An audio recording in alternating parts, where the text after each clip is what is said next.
încălziți cu lemne sau cu gaz? Că aveți și gazul natural. Avem și gaz, dar mai mult cu lemne. Păi cu cine încălzăm noi iarna? Cu lemne. Au loc tăieri ilicite? Da, cu părerea de rău avem. Au fost gospodărite în mod ilicit. Noi acordăm asistență tehnică la crearea acestor păduri și la gospodărirea lor. Le-am cumpărat. De unde? Păi am o mașină, de pe la Orhei, îmi pare. Vă încălziți cu lemne sau cu gaz? Că aveți și gazul natural. Avem și gaz, dar mai mult cu lemne. De ce? Gazul e scump, domnișoară. Lemnul e mai ieftin, da? 500 de lei un scladometru. Un metru cub, da. Se duc noaptea, mai tai, că vrează, că nu o să-l prindă pădurarul. Am greutăți, care cu șoclejă, cu o grijă, tot sunt. Nu se lasă nimic.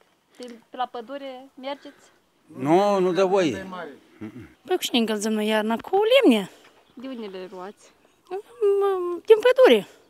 Le cumpărați de la pădurar? Nu. Cum? Lucrăm. Se cheamă că... În schimb? Da, lucru unde de lemne. Acum 15 ani în urmă, când a fost localitatea conectată la gaz, evident că în fiecare gospodărie a fost gaz natural. Iar pe parcursul anilor, de an în an, gazul tot se scumpește, practic 75-80%, așa cred eu, deja au deconectat sistemul de încălzire de la gaze și se încălzesc cu material lemnos. În Republica Moldova, pădurile ocupă 12% din suprafața țării. Majoritatea terenurilor fondului forestier se află în proprietatea statului, restul fiind deținute de primării cu 15% și doar 0,2% de proprietari privați. Însă cele 15% din păduri nu în toate cazurile sunt gestionate adecvat. În plus, amenajamentele silvice aproape că nu se efectuează.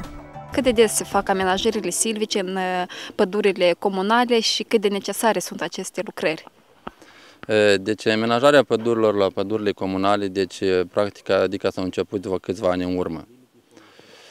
Deoarece ele nu sunt gestionate de către Agenția Moldsilva, ele sunt gestionate de către primăriile date. Necesitatea acestor lucrări este de a face un studiu asupra arboretelor, asupra pădurilor, asupra fâșiilor forestiere, de a fi planificat. Toate pădurile, inclusiv cele a statului, pădurile primăriilor sau pădurile comunale, pădurile private, conform codului silvic, ele sunt obligatorii, indiferent de formă de proprietate, toți trebuie să se conducă de același regim silvic. Primăriile care au în gestiune peste 50 de hectare de pădure trebuie să dispună în statele de personal o unitate de silvicultor. Toți beneficiarii forestieri care au, mă refer la primării, care au în gestiune mai mult de 50 hectare de păduri, trebuie să aibă în statele sale de personal o unitate de pădurar. În majoritatea primăriilor nu există un specialist care ar asigura o gestionare adecvată. Astfel, sectoarele cu păduri comunale cresc haotic. În același timp, au loc tăieri ilicite din partea oamenilor din sate. Aveți careva specialiști angajați în domeniu pentru... Nu. Practic e pe seama inginerul care este agronom. Mă rog. Adică e pe seama dumneavoastră, practic. Da. Și nu se fac absolut nimic, nicio... Până când nu s-a făcut de atâta, adică se face numai în fâșiile forestiere de nuci, adică avem autorizație la ecologie ca să facem curățirile sanitare, în fâșiile forestiere. Dar în păduri, până când n-am făcut nimic. Avem un specialist, chiar stă în statul primăriei și care îl folosim la control, la timp de iarnă la careva executări. Au loc tăieri ilicite? Da, cu părerea de rău avem câteva cazuri, le stăruim să le înlăturăm, facem niște controluri, așa cât de cât o ținem sub control. Totodată, Agenția Moldsilva afirmă că sunt dispuși să ofere ajutor în gestionarea acestor păduri, prin acordarea asistenței tehnice și gospodărirea lor, inclusiv consultanță și ajutor cu material săditor. Noi acordăm asistență tehnică la crearea acestor păduri și la gospodărirea lor. prin consultații, prin ajutor, chiar în anul trecut, în legătură cu Anul Internațional al Pădurilor, Agenția Mold Silva a acordat cu titlu gratuit circa 800.000 de puieți de arbori și arbuși pentru a fi plantate pe terenurile primăriilor și terenurile private. În majoritatea pădurilor comunale cresc specii de salcâm, gorun, stejar pufos, amplasate în special pe terenurile degradate. Lucrările silvotehnice sunt efectuate în dependență de necesitate și solicitare. Este bine anume faptul că s-a plantat salcâm aici în asemenea terenuri? Pe acest teren e binevenit, fiindcă alte culturi ca speciile valoroase care se plantează în Republica Moldova, adică stejarul, gorunul, stejarul pufos, aici, pe terenul ăsta degradat, unica posibilitate a fost de a restabili și a redresa starea terenului numai prin culturi de ameliorare, așa ca salcâmul, mulmul, diversele tare care se folosesc în Republica Moldova. Pentru o evaluare a situației în recoltarea lemnului din păduri, în mai multe țări se implementează un program ce are scop îmbunătățirea aplicării legislației forestiere și guvernării în cadrul inițiativei politice europene de vecinătate cu țările din Europa de Est și Rusia, altfel spus ENP FLEG.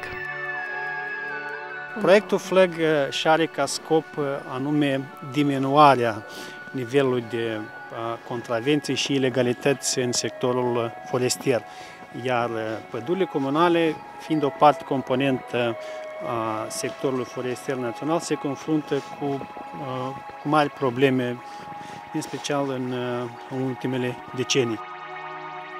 Necesitățile actuale ale societății noastre în diverse produse forestiere depășesc cu mult potențialul natural al Fondului Forestier Național, deoarece ponderea pădurilor din teritoriu abia depășește 10%.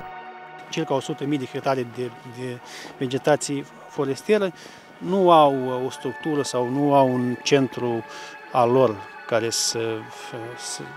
un centru de coordonare așa unică. De aceea, Agenția Mold Silva, ca autoritate silvică centrală în silvicultură și cinegetică în țară, ar trebui să vină să preia această funcție de ajutor pădurilor comunale, fie prin crearea unui centru de consultanță sau de ajutor tehnic sau de altă natură a asistenței pentru perioada aceasta de tranziție, dar pe urmă se va vedea. Republica Moldova dispune de un relief înclinat, predispus la eroziune și alunecări, care necesită măsuri permanente de protecție, conservare și ameliorare a solurilor. Astfel, Agenția Mold Silva, în anul 2006, înaintase un program ce prevedea ca primăriile să ofere terenurile degradate pentru împădurire în baza unui contract. Agenția Mold Silva a ieșit cu o scrisoare către consiliile raionale cu rugămintea de a fi create acele comisii permanente în cadrul consiliilor raionale pentru determinarea terenurilor degradate care apoi vor fi împădurite. În urma celor expuse mai sus, ar rezulta că dobândirea masei lemnoase prin depășirea normelor prevăzute, dar sub supravegherea specialiștilor silvici, este mai puțin dăunătoare decât orice alt proces necontrolat, deseori haotic, de recoltare a produselor pădurii.